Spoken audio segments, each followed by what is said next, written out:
Selamat pagi. Sama kita seorang nelayan daripada Teluk Kabung.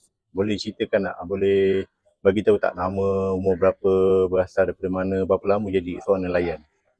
Saya dah lama dah. Kuat sikit. Masih umur saya 13 tahun dah kerja nelayan. Okey. Okey, pencarian tu di kawasan mana tu kalau mencari? Kawasan di dekat tanah. Dekat sana pergi tangkap ikan di sana. Oh, kat sana lah. Kadang-kadang, Kawasan tempat kota lah. ya, Oh. So, berapa orang terlibat dalam nelayan, dalam keluarga Puan Sarina?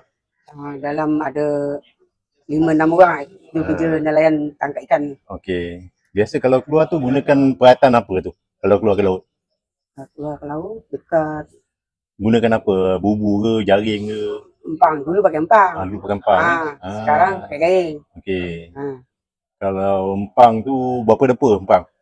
Empang panjang juga nak kira tu. 200 meter dia? Lebih lah. Lebih